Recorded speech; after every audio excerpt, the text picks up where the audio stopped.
Olá, pessoal, tudo bem? Nós vamos falar sobre história. Afinal, para que serve a história? Qual a utilidade da história na nossa vida prática? Por que nós estudamos história na escola ou na universidade? Afinal, faz sentido estudar história? Pode parecer estranho essa pergunta, ainda mais vocês sabem que eu sou historiadora e futura professora de história. Mas essa é uma pergunta que eu faço porque muitas vezes eu já escutei em sala de aula de colegas e às vezes de alguns alunos que a história só trabalha com o passado, que a história acaba não conseguindo atuar diretamente com pesquisas contribuindo para o presente. Isso às vezes é autocrítica ou às vezes é a negação do papel do quanto é importante nós pensarmos historicamente, nós pensarmos nessa ideia de processo do homem ao longo do tempo. Esse processo que a humanidade faz, esse caminho que nós vamos percorrendo, é o que a história vai estudar.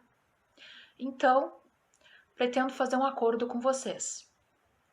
Quando vocês escutarem alguém comentando, história só cuida do passado, só dá conta de assuntos, de eventos que aconteceram há muitos anos atrás.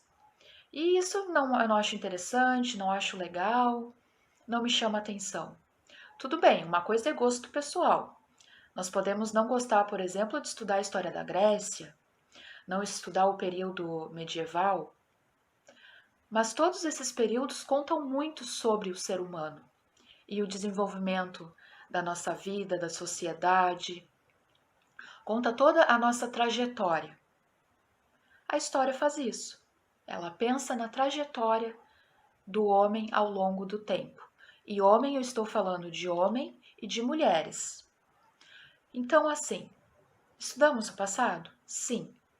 Mas a história também estuda o presente. Ou seja, nós podemos fazer pesquisas, escrever textos, discutir o que está ocorrendo em 2020, por exemplo. Então, a história abarca questões do passado, questões do presente e, por consequência, ela nos prepara para o futuro. Sim, a história tem esse papel de nos preparar para o futuro. A partir das experiências que nós tivemos no passado, a história nos mostra como nós agimos certo ou errado em fazer determinadas escolhas. A partir dessa reflexão, que deveria ser feita sempre, nós conseguimos pensar no futuro. Será que se eu tomar determinada atitude que já foi tomada no passado e não deu certo, será que vale a pena eu aplicar isso no futuro ou no presente? Então nós começamos a pensar no quanto é importante a gente analisar esse passado e também o presente com os olhos no futuro.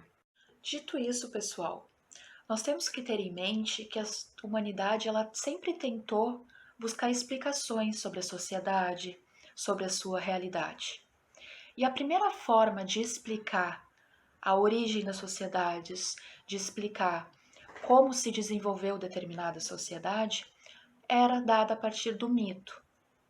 Então, o que é um mito? São histórias que sempre têm um caráter sobrenatural. Então, os povos antigos, os gregos, os romanos, eles conseguiam explicar a sua sociedade a partir da mitologia. Histórias com deuses, semideuses. Nós temos que pensar também que essas histórias, elas sempre tinham uma ideia de processo. Sim, já tinha uma ideia de processo. O que acontecia em determinado momento, o desenvolvimento daquela situação e o seu fim. Uma explicação com meio, começo, meio e fim. Entretanto, a ideia de tempo no mito, ele é cíclico, ou seja, as situações elas estão sempre se repetindo, diferente do que a gente vai ter na história. A história, ela não trabalha com a ideia de um tempo cíclico, com a ideia de um tempo que se repete, de um período que se repete. A história trabalha com mudança e com o tempo linear. Ou seja, nós temos a ideia do processo, que eu já conversei com vocês. A história é o quê? É o estudo do homem ao longo do tempo. Então, nós vamos fazer isso. A partir do tempo linear, nós vamos estudar as sociedades. E é isso que nós vamos fazer um pouco nos próximos vídeos. É a partir dessa ideia de processo que nós vamos trabalhar com a história de São Paulo, por exemplo. Saindo do período antigo, que também foi o momento do nascimento da ideia da história como uma ciência para investigar, analisar o que estava acontecendo, o pai da história ele era o Heródoto. No século 6 a.C., o Heródoto já pensava na história como um modo de investigar, de analisar o que estava acontecendo. Na Idade Média, nós temos a Igreja dominando o conhecimento. Lembrando que a maioria da população no período medieval era uma população analfabeta. Então, quem cuidava dos registros, dos documentos, era a Igreja. Nesse período também, foi um momento da história em que todo o domínio ficou sobre a questão da fé. Então, a Idade Média, ela busca as explicações a partir da fé. Nós temos a Igreja comandando esse período da história. Quando nós estamos no final da Idade Média, começam a surgir outros pensamentos. Por exemplo, o racionalismo, o humanismo, o iluminismo. Ou seja, nós temos uma ideia diferente. Nós começamos a sair da explicação a partir da fé para tentar buscar a razão. Então, o que acontece? O ser humano ele começa a explicar o que acontece a partir da razão. O homem passa a ser o centro do universo. E o homem, quando eu falo homem, sempre tenham em mente, eu estou falando de homem e de mulher. Pensando no período medieval, eu vou passar para vocês uma referência de um filme que vai auxiliá-los a compreender o quanto poder e conhecimento estão unidos. O filme se chama O Nome da Rosa. Assistam com carinho, vocês vão compreender o quanto é interessante o papel da Igreja na Idade Média, o quanto a fé dominou esse período e como ela foi utilizada para explicar a sociedade e os acontecimentos. Depois da Idade Média, com o que eu já mencionei, o pensamento racional, o humanismo, o iluminismo, nós vamos para o século XIX. No século XIX, a história ela ajudou na construção da ideia de Estado-nação, de identidade, de dizer quem eram aqueles estados, como eles se formavam e da importância daqueles estados. E nós vamos pensar nessa ideia de formação, de construção de uma identidade a partir da história. Nós vamos começar a pensar a formação de São Paulo, a construção de São Paulo. Nós vamos falar sobre indígenas e africanos em São Paulo. Vamos começar falando sobre os indígenas. E para iniciar nossa conversa, vamos pensar na seguinte palavra: índio. Por que pensar na palavra índio? Eu vou trazer para vocês uma referência de um indígena que é um intelectual, um professor, o Daniel Munduruku. O Daniel Munduruku viveu muitos anos no Pará, junto à sua comunidade indígena, mas atualmente ele vive em Lorena, São Paulo. E o Daniel Munduruku, ele questiona essa ideia da palavra índio. Primeiramente porque é uma palavra carregada de um significado bastante negativo. Os colonizadores foram os primeiros a usar a palavra índio. Primeiro porque eles achavam que tinham chegado às Índias. Então colocaram o nome das populações que eles encontraram aqui de índio.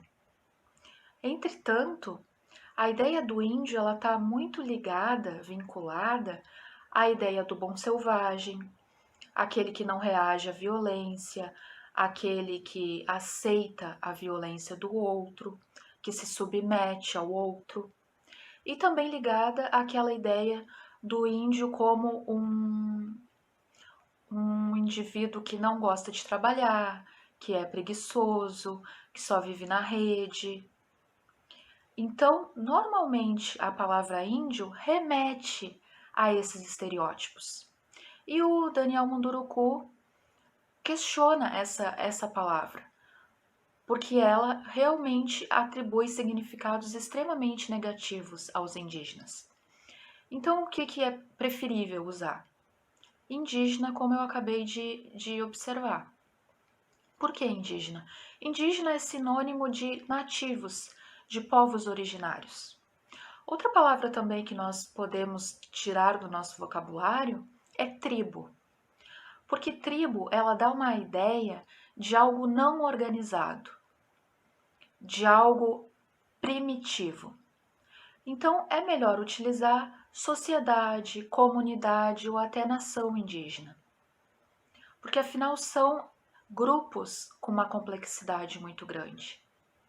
Embora nós tenhamos fechado os olhos por muitas décadas para esses grupos, hoje nós sabemos que, por exemplo, há 307 línguas indígenas só no Brasil. Imaginem a riqueza disso. 307 línguas indígenas. Há inúmeros grupos de indígenas por todo o nosso território. Infelizmente, os colonizadores, eles contribuíram com o desaparecimento de alguns grupos indígenas. Muitos foram dizimados, não só pela violência física, como também pelas doenças trazidas por esses colonizadores. Mas os indígenas estão presentes na história do nosso território. E estão presentes na história de São Paulo, e é o que nós vamos conversar, sobre a presença indígena em São Paulo. E essa presença, ela se dá nos próprios nomes dos bairros de São Paulo.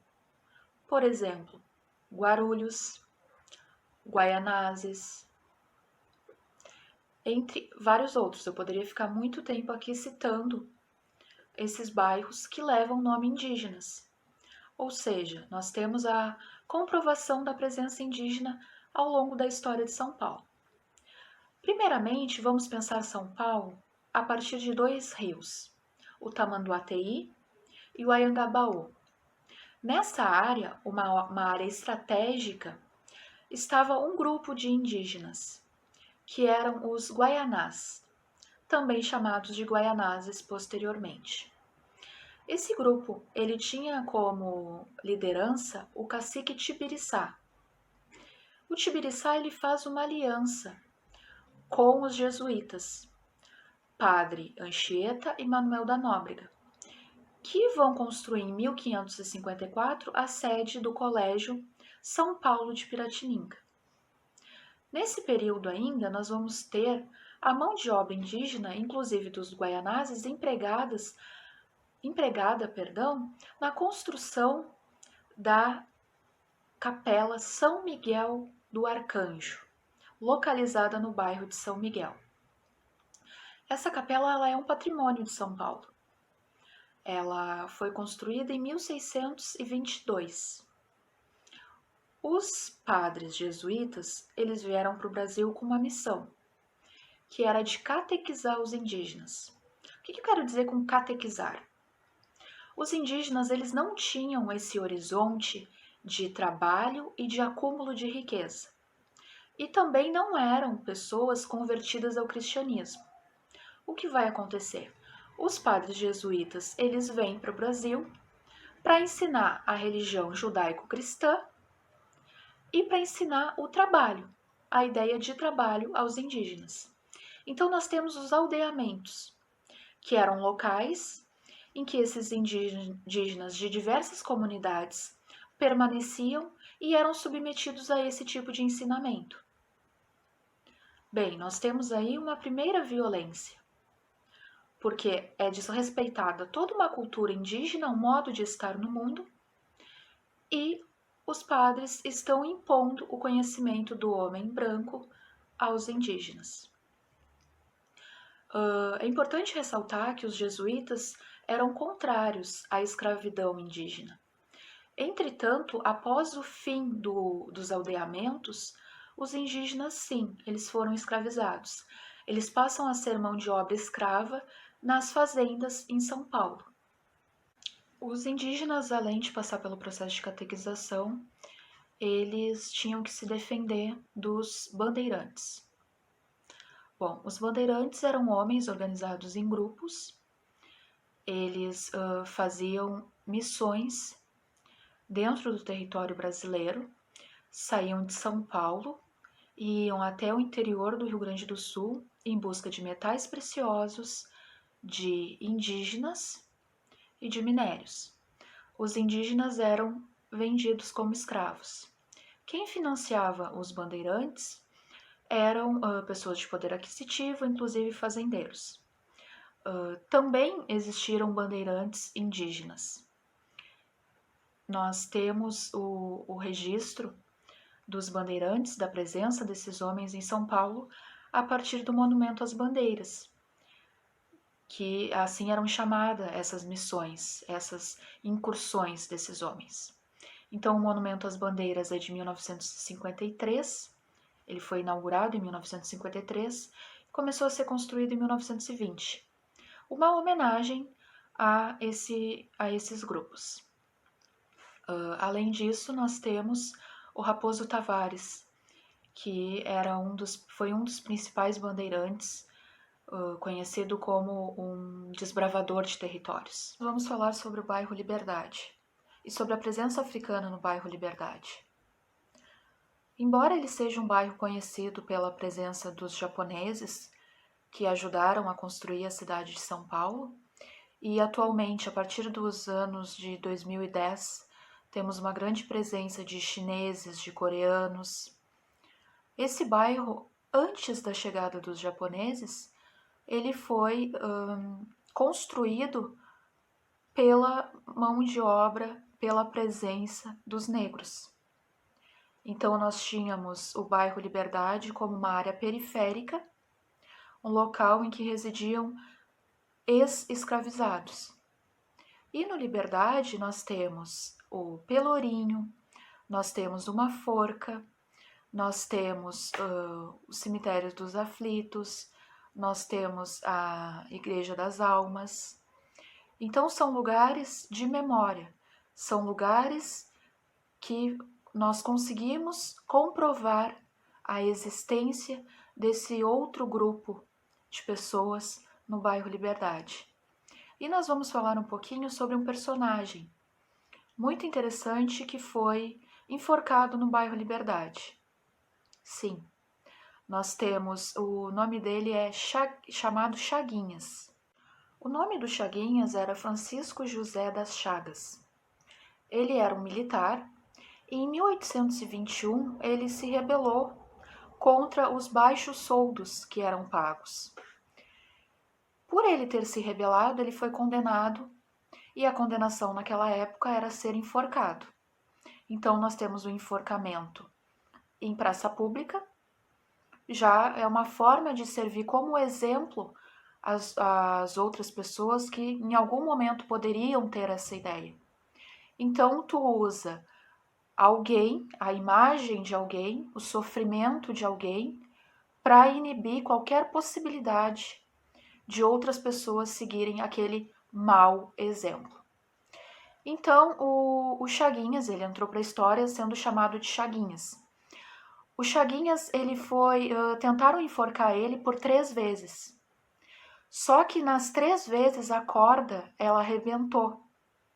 E quando essa corda começou a arrebentar, a população que assistia ao enforcamento começou a gritar por liberdade.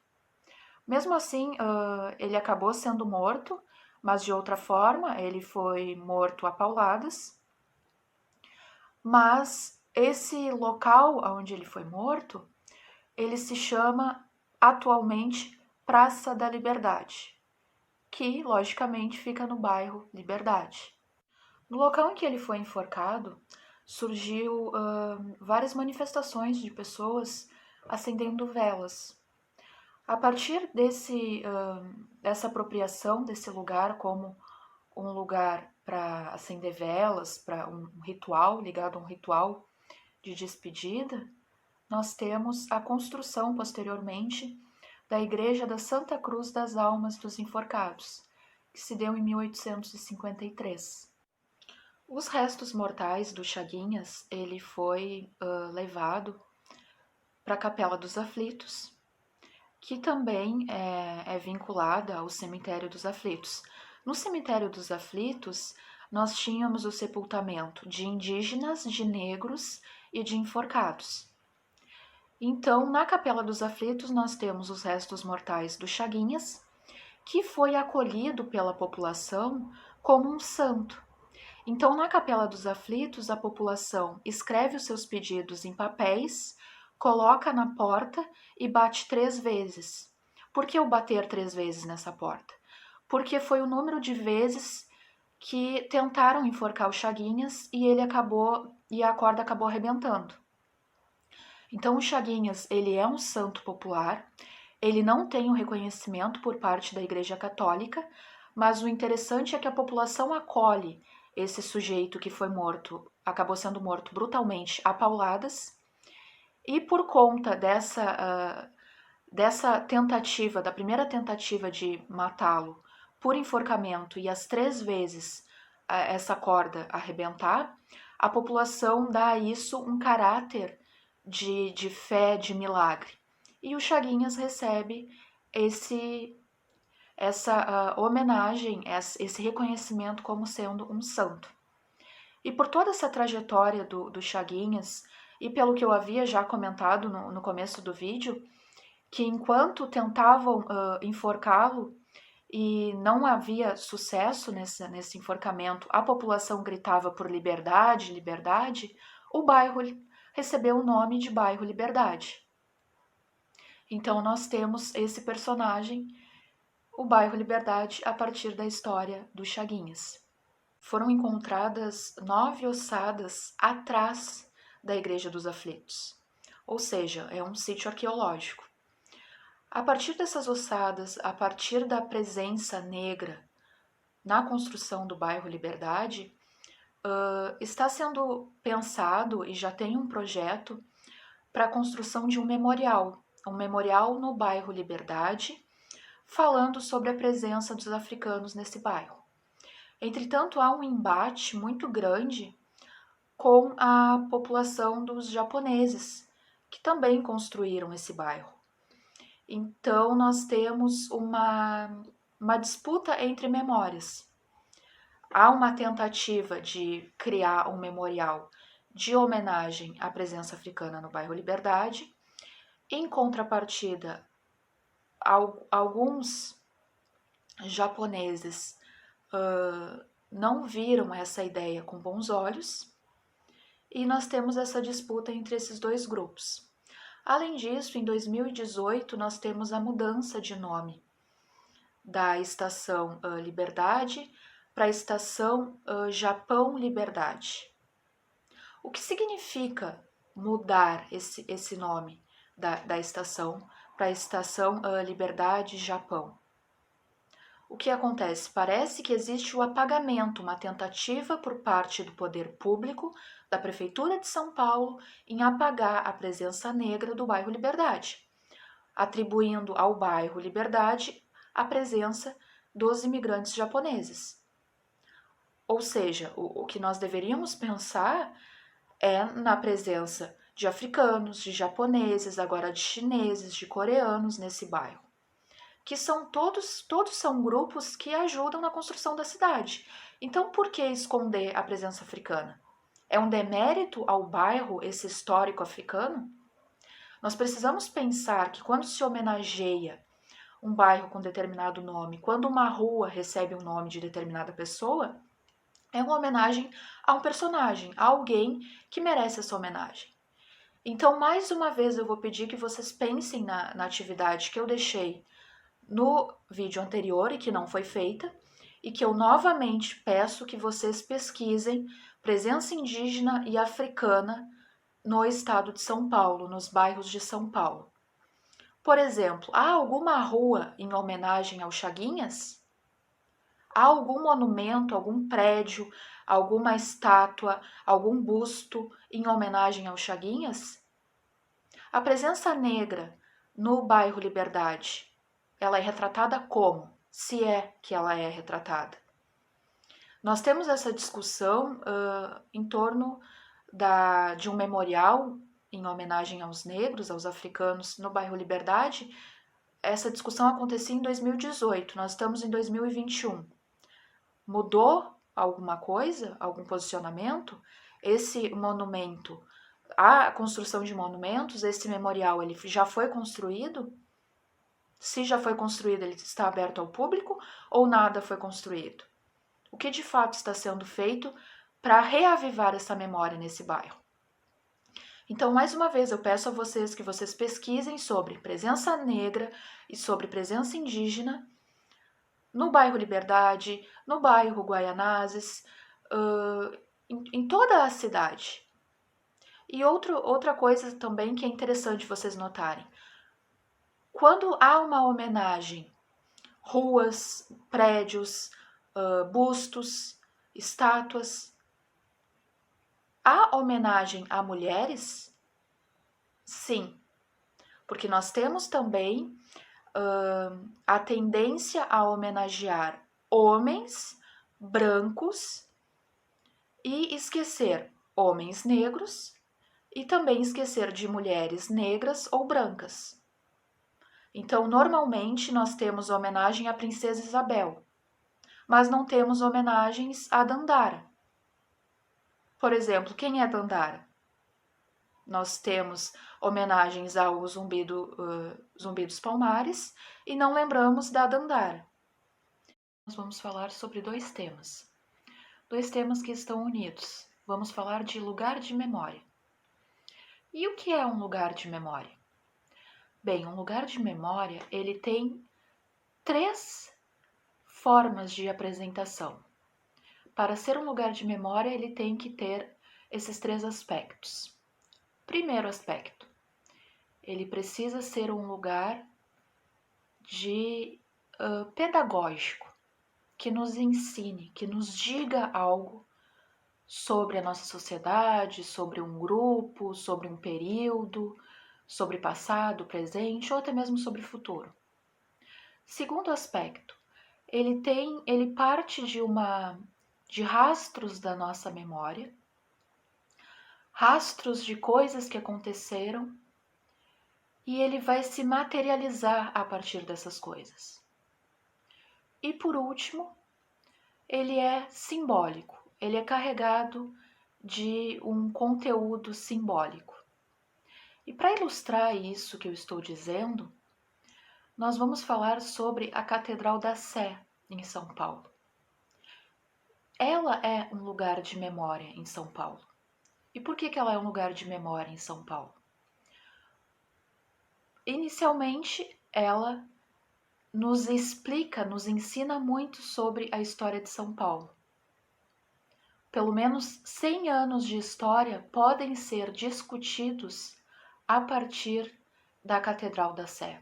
E o objetivo desse vídeo é mostrar o quanto a catedral é importante e o quanto ela revela sobre a história de São Paulo. Tem a questão simbólica, também a questão arquitetônica do prédio, que mais uma vez vai nos dizer muito sobre a influência artística que vem, que essa catedral ela nos traz. E também ela vai nos trazer a questão simbólica, a questão pedagógica e essa memória, uma memória que atravessa pelo menos um século. Então nós vamos conversar hoje sobre a Catedral da Sé desde o início da sua construção. E mais uma vez, eu já comentei para vocês nos outros vídeos, a nossa sociedade, embora nós tenhamos o discurso que o Estado brasileiro ele é laico, a religiosidade, principalmente a religião cristã, judaico-cristã, está presente na nossa sociedade. Uma das primeiras atitudes dos jesuítas ao chegarem em Piratininga, que posteriormente vai ser chamada de São Paulo, foi a construção de uma igreja. Então nós temos a primeira igreja, ela foi construída com folhas de palmito e de taipa. É a primeira igreja para estabelecer o pensamento católico. Como eu já havia comentado no primeiro vídeo, tu impõe a tua religião à população que já estava, já fazia parte de São Paulo, que eram os indígenas. Então os jesuítas chegaram com o catolicismo para converter os indígenas.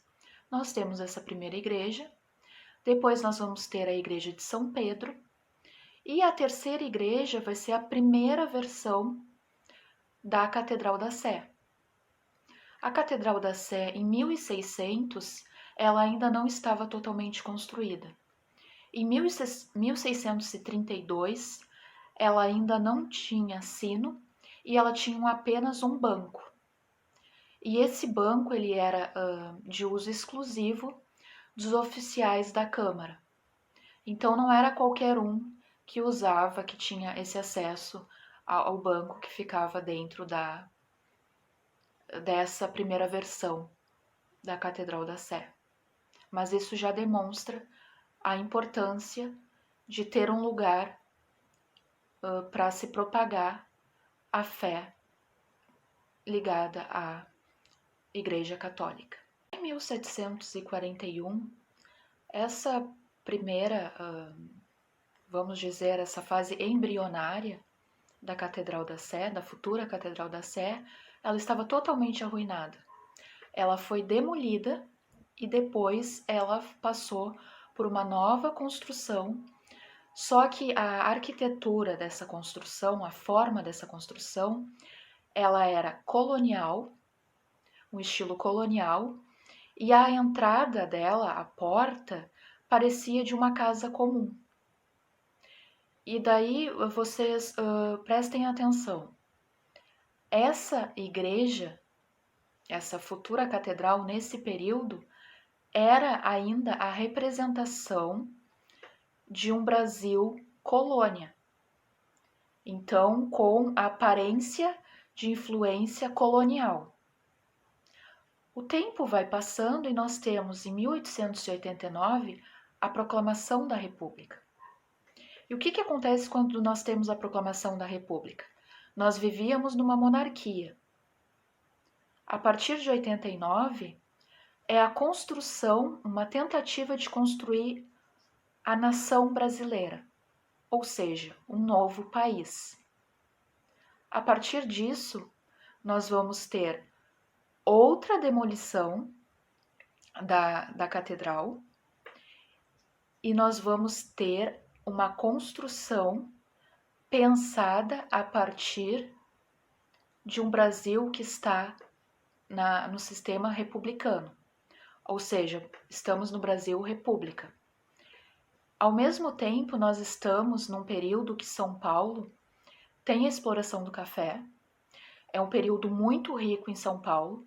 O próprio Largo da Sé, ele é revitalizado. O que significa isso? Nós temos canalização, nós temos alargamento das ruas, nós temos um investimento naquela área para deixar ela mais apresentada, mais bonita.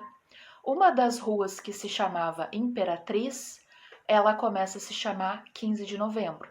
O que aconteceu no 15 de novembro? A Proclamação da República. Então, quando eu friso para vocês nomes de ruas, nomes de prédios, monumentos, eu estou falando de mudanças históricas e o que significa uma rua que se chamava Imperatriz começar a se chamar 15 de novembro. Então nós temos um novo período histórico que a imperatriz já não vai ser homenageada. Quem vai ser homenageado e quem é importante nesse momento? O 15 de novembro, que foi a proclamação. Então nós temos, a partir de 1889, depois em 1911 e 1912, nós temos toda uma discussão feita por pessoas que tinham poder aquisitivo, que pensavam na construção da Catedral da Sé. Uma construção que foi feita a partir de influência arquitetônica, as influências da arquitetura de fora. O que eu estou querendo dizer com de fora? Influência europeia, influência inglesa. Nós temos a busca dessa construção. Vocês lembram que em um dos vídeos eu comentei que São Paulo foi pensada para ser a Chicago brasileira. E a Catedral da Sé foi pensada para demonstrar o poderio daquela sociedade. Nós temos o café, nós temos as primeiras ferrovias sendo construídas, nós temos a urbanização da cidade, e nós não podemos ter uma catedral ainda colonial. Precisamos mostrar o nosso poder a partir de uma construção. E essa construção, esse prédio, vai ser a Catedral da Sé, num estilo neogótico. Então nós temos o neogótico, ele tem essa coisa da altura, que tem a Catedral da Sé, ela tem 11 metros por 46 de largura, então a altura e os vitrais para entrar a luz. Ou seja, a altura nós estamos próximos ao céu, próximos a uma divindade. E a luz a partir dos seus vitrais. Só que ao mesmo tempo que nós temos esses elementos, nós temos elementos da brasilidade, do que é ser brasileiro, da nossa cultura. Então vamos ter jacarandá, que é originário da Bahia. Vamos ter figuras de tucano, vamos ter o mico, lagartos, vamos ter frutas, vamos ter todos elementos que fazem parte dessa identidade nacional. Então, se vocês observarem a catedral e toda a sua construção, ela traz esses elementos que nos dizem isso aqui é do Brasil, isso aqui é de tal estado brasileiro. Então, nós vamos ter isso muito presente nessa construção, o que gerou muitas críticas, porque o que acontece? Nós fizemos uma construção neogótica, ou também chamada de gótica. Nós temos essa construção eclética. O que quer dizer ecletismo? Ecletismo é quando tu busca vários elementos para a construção, por exemplo, da Catedral da Sé. Então nós temos vários, um apanhado de símbolos que foram colocados nessa construção. Ou seja, nós não temos uma arquitetura pura. E isso gerou muitas discussões, principalmente entre intelectuais da época. Porque lembrando, essa ideia de construção de nação, de construção de Brasil, ela não ia para a população. Nós tínhamos uma grande porcentagem da população que sequer sabia escrever, analfabeta mesmo. Nós tínhamos acabado de sair da escravidão. Então, essas grandes discussões ficavam entre os intelectuais da época. O que não mudou muito, né? Porque atualmente a população ainda não é tão consultada quanto deveria para pensar a ideia de um país. Então, nós temos a catedral com o ecletismo. Ao mesmo tempo, nós temos o barroco, a arte barroca. Só que o que acontece? Por que não assumimos a arte barroca para construir a Catedral da Sé? A arte barroca em São Paulo, ela não foi tão explorada quanto em Minas Gerais, por exemplo. Então ela era tida como uma arte menor, como uma arte grosseira. Então não era possível para os intelectuais da época pensar uma catedral num estilo digamos, arcaico, sem toda a sutileza, sem todo o requinte que vinha de fora, de outros países. E daí nós temos a catedral gótica, estilo neogótico, perdão, com vários elementos da cultura brasileira. Essa mistura toda foi muito criticada, como eu já havia falado, porque não era uma arte pura, foi uma adaptação de um gótico à moda brasileira, que vocês podem observar ao longo da construção da catedral. Por exemplo, dentro da catedral, próximo à pia que se dá os batismos, nós temos o desenho, a imagem de um batismo feito pelos jesuítas. Quando eu disse que a catedral é um lugar de memória, ela nos conta muito sobre o que é o Brasil. Nós somos essa mistura de etnias, essa mistura de culturas, essa coisa da alimentação, da diversidade. Tem uma parte da história que trabalha só com alimentação. E nós temos um país riquíssimo, muito rico, em fauna, em flora, as diversas formas que nós encontramos para trabalhar com os alimentos. Então, essa diversidade toda, ela está presente na Catedral da Sé.